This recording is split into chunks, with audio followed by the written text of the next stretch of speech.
வரைக்கும் நம்ம சேனலை சப்ஸ்கிரைப் பண்ணாதவங்க சப்ஸ்கிரைப் பண்ணிடுங்க. கூடவே ஒரு பெல் பட்டன் வரும், அந்த கோயில் மணி அழுத்தி ஆல் ஆப்ஷன் கொடுத்து விட்ருங்க. அப்போ தான் நம்ம போடுற ஒவ்வொரு வீடியோ உங்களுக்கு நோட்டிஃபிகேஷனில் வந்துடும்.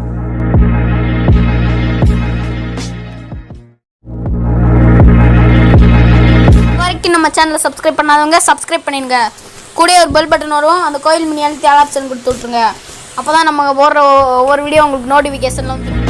கவிமகன் யூடியூப் சேனல் உறவுகளுக்கு என்னுடைய அன்பான வணக்கம். குருபாய் அருபாய் உளதாய் இலதாய் மறுவாய் மலராய் மணியாய் ஒளியாய் கருவாய் உயிராய் கதியாய் விதியாய் குருபாய் வருவாய் அருள்வாய் குகனே. காஞ்சி மகாபெரியவர் அருளிய தெய்வத்தின் குரல் முதல் பாகம். பொதுவான தர்மங்கள். சத்தியம் சகல மக்களும் அனுசரிக்க வேண்டிய சாமானிய தர்மங்களில் முதலாவது அன்பு, அடுத்தது உண்மை, அதாவது சத்தியம்.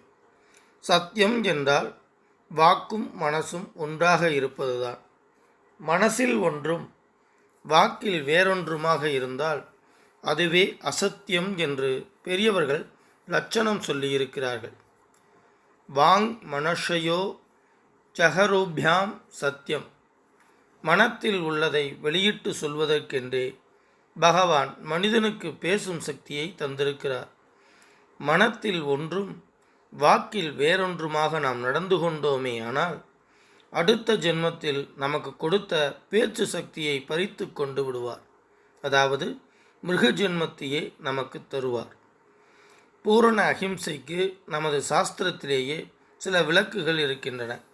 தர்மத்துக்காக யுத்தம் செய்யும் போதும் யாக யஜ்ஞங்களில் பழிதருகிற போதும் அகிம்சைக்கு விளக்கு தரப்பட்டிருக்கிறது. சத்தியத்துக்கு இவ்விதமாக விளக்கே இருக்க முடியாது என்று நீங்கள் நினைப்பீர்கள். ஆனால் சத்தியத்துக்கும் வேறொரு விதத்தில் விளக்கு இருக்கிறது. அதை கொஞ்சம் விளக்குகிறேன். ஊரிலே பலவிதமான அயோக்கியர்கள் இருக்கிறார்கள். அதை பார்த்து வாஸ்தவமாகவே ஒருவருடைய மனசு கொதிக்கிறது. அவன் இந்த தப்பையெல்லாம் ஓயாமல் சொல்லி கொண்டிருக்கிறான். அவன் அந்த அயோக்கியத்தை செய்தான். இவன் இந்த அயோக்கியத்தனத்தை செய்தான் என்று சொல்லிக்கொண்டே இருக்கிறான். இவனுக்கு வாக்கும் மனசும் ஒன்றாகத்தான் இருக்கிறது. ஆனால் இவன் மனசும் ஒன்றாகத்தான் இருக்கிறது. ஆனால் இவன் அப்படி சொல்வதால் இவனுக்கும் பிரயோஜனமில்லை, ஜனங்களுக்கும் பிரயோஜனமில்லை, தப்பு செய்கிறவர்களுக்கும் பிரயோஜனமில்லை. இப்படி வியர்த்தமாக வாக்கும் மனசும் ஒன்றுபட்டிருப்பதை சத்தியம் என்று சொல்வதற்கில்லை. ஒருவன் மனசில் கெட்ட எண்ணங்கள் எழுகின்றன. அதை அவன் அப்படியே வாக்கிலே வெளியிடுகிறான். அது சத்தியமாகிவிடுமா? ஆகாது. ஆகவே சத்தியம் என்றால் வாக்கும் மனசும் ஒன்றுபடுவது மட்டுமில்லை, நல்ல மனசிலே தோன்றுகிற நல்ல எண்ணங்களை வாக்கில் சொல்வதே சத்தியம். நல்ல விளைவுகளை உண்டாக்குவதே சத்தியம். மக்களுக்கு நன்மை பயப்பதாகவும் பிரியமாகவும் எது இருக்கிறதோ அதுவே சத்தியம் என்பதாக சத்தியத்திற்கு ஒரு லட்சணத்தை வகுத்திருக்கிறார்கள். சத்தியம் பூதகிதம் பிரியம். பேச்சினாலும் காரியத்தினாலும் எண்ணத்தினாலும் பிராணிகளுக்கு நன்மையை உண்டாக்குவதே சத்தியம். கெடுதல் செய்வதெல்லாம் அசத்தியமே. ஒருவனுக்கு நல்லதை சொன்னால் மட்டும் போதாது, அவன் ஏற்றுக்கொள்ளுமாறு அன்புடன் சொல்ல வேண்டும். நல்லதை கூட கடுமையாக சொன்னால் அதை யாரும் ஏற்க மாட்டார்கள். இவ்வாறு நிஷ்பலனாகப் போகிற நல்ல வாக்கு சத்தியமாகாது. நல்லதாகவும் இருக்க வேண்டும். அது யாரை உத்தேசித்து சொல்லப்படுகிறதோ அவனுக்கு இன்பம் தரும் விதத்தில் ஹிதமாகவும் சொல்லப்பட வேண்டும். இதுவே சத்தியம். சத்தியத்தை சொல், பிரியமானதை சொல். சத்தியத்தை பிரியமாக சொல்ல முடியவில்லை என்றால் அப்போது அப்படிப்பட்ட சத்தியத்தையும் சொல்லாதே. கேட்க பிரியமானாலும் அசத்தியத்தை சொல்லாதே என்பது பெரியோர் வாக்கு. சத்தியம் ப்ரூயாத் பிரியம் ப்ரியுயாத் ந பிரியாத். சத்தியம் அபிரியம் பிரியம் ச ந அனிருதம் பிரியாத். காமமும் குரோதமும் உள்ள மனசிலிருந்து இப்படிப்பட்ட பிரியமான நன்மையான வாக்கு வராது. க்ஷேமத்தையே உண்டாக்கும் சத்திய வாக்கு வரவேண்டுமானால் அதற்கு அடிப்படையாக காம குரோதங்களற்ற நல்ல மனம் வேண்டும். ஆக சத்தியத்தின் லட்சணம் மனமும் வாக்கும் ஒன்றுபட்டிருப்பது, மனம் சுத்தமாக இருப்பது, வாக்கு சாந்தமாக ஹிதமாக இருப்பது, மொத்தத்தில் தனக்கு சித்த சுத்தியையும் பிறருக்கு க்ஷேமத்தையும் உண்டு பண்ணுவது. சத்தியத்திலேயே ஒருவன் நிலைத்து நின்றுவிட்டால் அதற்கு ஓர் அவாந்தர பிரயோஜனம் உண்டு.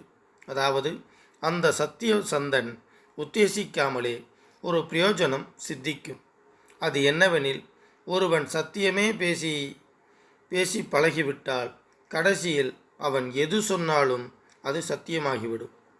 இப்படிப்பட்டவன் மனமறிந்து பொய் சொல்லவே மாட்டான். ஆனால் அறியாமையாலோ தவறிப்போயோ அவன் ஒரு விஷயத்தை தப்பாக சொல்லிவிட்டாலும் அந்த தப்பே யதார்த்தத்தில் சத்தியமாக நடந்துவிடும். இதற்கு திருஷ்டாந்தமாக ஒரு கதை சொல்கிறேன். திருக்கடவூரில் அபிராமி பட்டர் என்று அம்பாளின் பரம பக்தர் இருந்தார். அவர் அம்பாளையே நினைத்து பரவசமாகும்போது உன்மத்தரைப் போல பிதற்றுவார். இதை பற்றி சரபோஜி ராஜாவிடம் யாரோ துஷ்பிரச்சாரம் செய்தார்கள். அபிராமி பட்டர் ஒரு குடிகாரர், பக்தர் என்று வேஷம் போடுகிறார் என்று ராஜாவிடம் கோல் சொல்லிவிட்டார்கள். சரபோஜிக்கு இதை பரிசோதித்து பார்க்க தோன்றியது.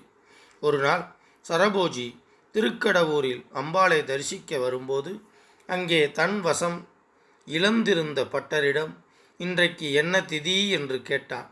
அன்றைக்கு அமாவாசை. பட்டரோ அம்பாளின் பூர்ண சந்திர முகத்தையே தியானம் செய்து பரவசமாக இருந்தார். எனவே அரசரிடம் இன்று பௌர்ணமி என்று சொல்லிவிட்டார். அரசன் தன்னிடம் மற்றவர்கள் பட்டரை பற்றி சொன்னது உண்மை என்றே நினைத்தான்.